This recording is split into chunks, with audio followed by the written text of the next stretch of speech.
नमस्कार, आप देख रहे हैं इंडस रिपोर्ट एंड एनालिसिस। अब इंडिया का ओवरऑल बजट सामने आ चुका है और इस वीडियो में हम आज डिफेंस बजट पर फोकस करेंगे।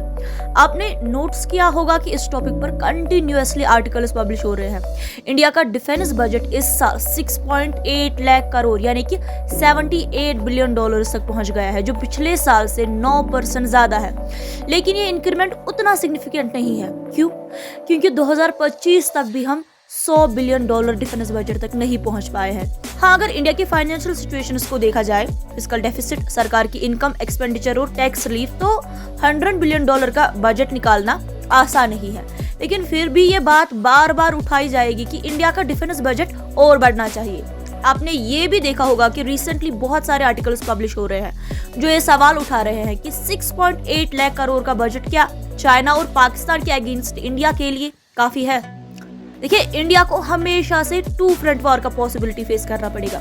यस, हमें हमेशा चाइना और पाकिस्तान के खिलाफ तैयार रहना पड़ेगा। हाँ, ओवरऑल डेवलपमेंट के मामले में अगर हम देखेंगे तो पाकिस्तान से हम आप कह सकते हैं कि काफी आगे निकल चुके हैं हम, लेकिन चाइना हमसे आगे है और हमें अपनी कंपैरिजन चाइना से करनी चाहिए।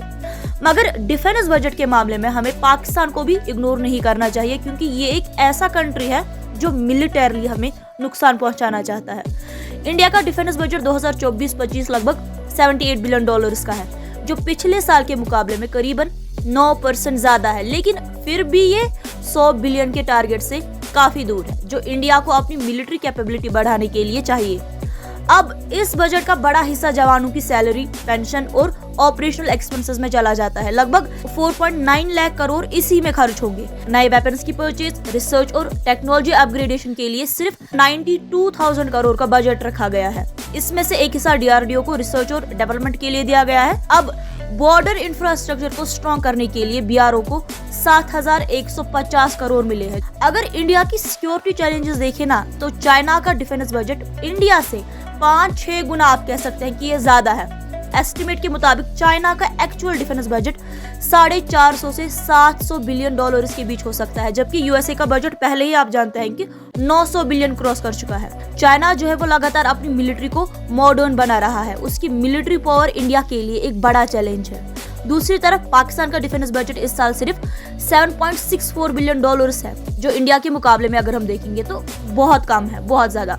और पाकिस्तान की इकोनॉमी वीक है और इंटरनल प्रॉब्लम्स की वजह से वो फिलहाल इंडिया के लिए डायरेक्ट थ्रेट तो नहीं है, लेकिन चाइना के साथ मिलकर वो कोई स्ट्रेटेजिक मूव कर सकता है। अब देखिए, इंडिया के पास दो ऑप्शंस है। पहला, हम अपने डिफेंस एक्सपोर्ट्स बढ़ाएं, जिससे आने वाले सालों में हमारा मिलिट्री बजट $100 बिलियन तक पहुंच सके। अगर हम लगातार अपने वेपन्स और डिफेंस इक्विपमेंट्स का एक्सपोर्ट बढ़ाते हैं ना, तो इससे हमें इकोनॉमिक स्ट्रेंथ मिलेगा और डिफेंस स्पेंडिंग भी इंक्रीज कर सकेंगे।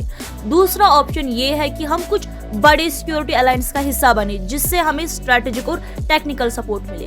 देखिए दोस्तों, आने वाले 5-10 साल इंडिया के लिए बहुत क्रूशियल है।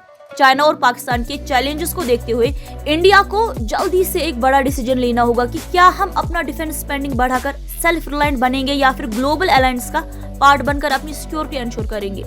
अब दोस्तों, आपका इस मुद्दे के बारे में क्या कहना है? हमारे साथ आप अपने विचार कमेंट सेक्शन में शेयर कर सकते हैं। मिलते हैं अगली वीडियो में, तब तक के लिए आप अपना ख्याल रखिएगा। शुक्रिया।